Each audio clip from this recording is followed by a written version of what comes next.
صدیوں سے رائج قبائلی نظام میں جہاں کچھ خامیاں ہیں وہاں بہت سی خوبیاں بھی ہیں۔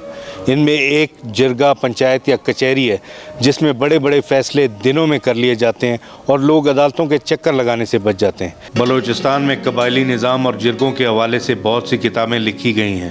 گلخان نصیر کی تاریخ بلوچستان اور انور رومان کی بلوچستان کے قبائل نمایاں ہیں۔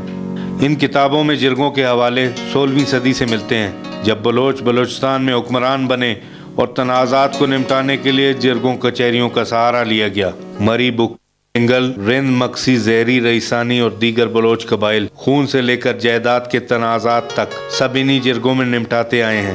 ان جرگوں کو کبھی کچہری، کبھی پنچایت اور کبھی مچی کا نام دیا جاتا ہے۔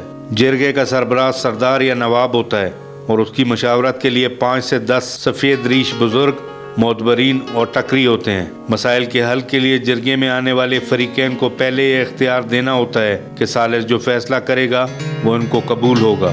کچہری کا ماحول اس لحاظ سے بھی منفرد ہوتا ہے کہ جرگے کی نشستیں ایک بیضوی دائرے کی شکل میں ہوتی ہیں جس کے ایک کونے پر جرگے کا سربراہ، سفید ریش بزرگ اور معتبرین بیٹھتے ہیں جبکہ ان کے ساتھ سائلین ہوتے ہیں۔ خواتین کے لیے علیحدہ نشستوں کا اہتمام کیا جاتا ہے۔ جرگے کے فیصلوں میں سب سے زیادہ اہمیت قرآنی احکامات کو دی جاتی ہے، جس کے بعد رسم و رواج، اقدار اور پھر ریاستی قانون کو دیکھا جاتا ہے۔ سائل کو جرگے میں سب سے بڑی سہولت یہ ہے کہ اس کا 1 روپیہ بھی خرچ نہیں ہوتا۔ دوسرا، اسے کسی وکیل کی بھی ضرورت نہیں ہوتی۔ کوئی فریق اگر فیصلہ قبول کرنے سے انکار کرے تو اس کا سوشل بائیکاٹ کر دیا جاتا ہے۔ علاقہ بدری کے احکامات بھی جاری کیے جا سکتے ہیں۔ مسائل کے حل کے لیے جرگوں میں آنے والے مرد و خواتین کا یہ موقف ہوتا ہے کہ سستا اور فوری انصاف انہی جرگوں کے ذریعے ہی ممکن ہے۔ عدالتوں کے سالوں چکر لگانے کے بعد بھی ان کے مسائل حل نہیں ہوتے۔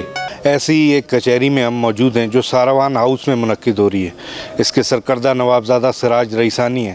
اس کچہری کے دوران ہم نہ صرف لوگوں سے بات کریں گے بلکہ ان کے مسائل جانیں گے اور یہ وجوہات بھی جاننے کی کوشش کریں گے کہ کیوں وہ عدالتوں میں جانے کے بجائے یہاں کچہری میں آ کے اپنے فیصلے کراتے ہیں۔ بلوچ قبائل میں اکثر اپنے قبیلے کے معاملات ہی نمٹائے جاتے ہیں، لیکن وزیر اعلیٰ بلوچستان، چیف آف ساروان، نواب اسلم رئیسانی کی رہائش گاہ ساروان ہاؤس میں منعقدہ جرگوں یا کچہریوں میں صورتحال اکثر مختلف ہوتی ہے۔ پٹھان، بلوچ، پنجابی، ہندو، سکھ، عیسائی، مرد و خواتین اپنے مسائل لے کر نوابزادہ سراج رئیسانی کی کچہری میں پیش ہوتے ہیں۔ آپ اس کچہری میں آپ کا تعلق ہندو برادری سے، آپ کیا مسئلہ لے کے آئے ہیں اور کیا وجہ ہے کہ ان کچہریوں کا رخ کرتے ہیں؟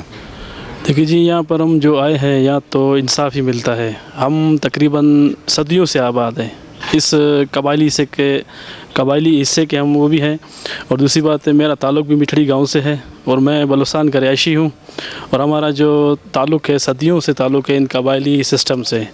پھر یہاں جو ہم آتے ہیں ان کچہری میں تو ہمیں فوری انصاف ملتا ہے۔ ابھی آپ عدالتوں میں جائیں، کچہریوں میں جائیں، ان میں ٹائم لگتا ہے، کبھی سالوں سال لگ جاتے ہیں، لیکن یہاں پر جو نوابزادہ میر سراج خان رئیسانی کے پاس جو ہم آئے ہیں فوری ہمارا مسئلہ حل ہو جاتا ہے اور ہمیں انصاف ملتا ہے، اور اس سسٹم سے بھی ہم خوش ہیں۔ آپ لوگ جو فیصلے کرتے ہیں اور ان پر عمل درآمد کس طرح ہوتا ہے؟ یہ ہم جب وہ یہاں کچہری بلواتے ہیں اس کو ہم سنجیدگی سے حل کرنے کے لیے ان کو پورا 1 ہفتے کا ٹائم دیتے ہیں تاکہ ہم وہاں کے لوگوں کا ادھر ادھر سے سارا پوچھ گچھ کر کے تو ان کے بارے میں ایک لائحہ فیصلہ کریں گے، اور یہاں پہ ان پہ مشیر ڈالیں گے ایمانداری والے، اور اس کے سربراہ جو ہے سردار یا میر بڑے یا نوابزادے یہ ہوں گے، تو ان کے مطابق جو فیصلے اختیار نامہ ہم لوگ ان لوگوں سے لیں گے تاکہ دونوں فریقین اس میں راضی ہو کر ہمیں اتھارٹی دے گا تو تب ہم ان کا فیصلہ اسی کے مطابق کریں گے۔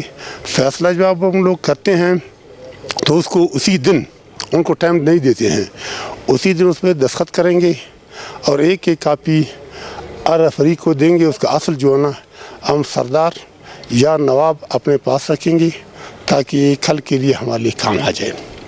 ساروان ہاؤس میں ہونے والے جرگے میں خواتین بھی اپنے مسائل لے کے آئیں گی۔ ان میں کچھ کے گھریلو جھگڑے تھے اور کچھ کے جائیداد کا تنازع۔ جرگوں کے بارے میں انہیں یہ یقین ہے کہ جو فیصلہ ہوگا اس پہ عمل درآمد بھی کرایا جائے گا۔